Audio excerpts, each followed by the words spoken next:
Ceramic ક્લસ્ટરની 6 ફેક્ટરીમાં ડીજીજીઆઈના દરોડા પડ્યા છે।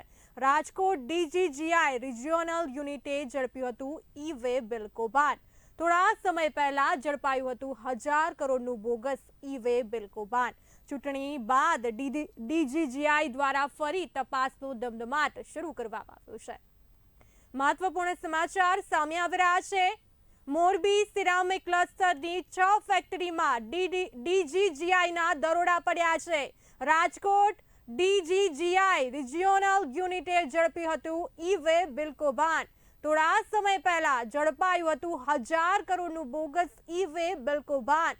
ચૂંટણી બાદ ડીજીજીઆઈ દ્વારા ફરી તપાસનો ધમધમાટ શરૂ કર્યો હતો। મોરબીના જીએસટી ચોરોને પકડવા માટે ડીજીજીઆઈ દ્વારા પાડ્યા હતા દરોડા। રાજકોટ અને અમદાવાદના 50 જેટલા અધિકારીઓનો કાફલો મોરબીમાં ડીજીજીઆઈ દ્વારા માહિતી એકત્ર કરી કૌભાંડના મૂળ સુધી પહોંચવાનો પ્રયત્ન કરાયો। મોરબીના 6 જેટલા સિરામિક વેટીફાઈડ ટાઇલ્સમાં દરોડા પડતા ફફડાટ ફેલાયો છે। તમામ યુનિટોમાં અધિકારીઓ દ્વારા ડોક્યુમેન્ટ્સની ચકાસણી શરૂ કરી દેવામાં આવી છે।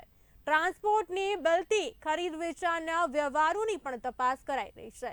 નાણાકીય વ્યવહારો આંગણિયાથી કરાયેલ વ્યવહારોની તપાસ કરવામાં આવી રહી છે। મોરબીની લેમોરેક્સ ગ્રેનિટો લુફ્ટોન ટાઇલ્સ કંપનીમાં ડીજીજીઆઈની તપાસ। લોવેલ સિરામિક લિયોના સિરામિકમાં ડીજીજીઆઈના વ્યાપક દરોડા।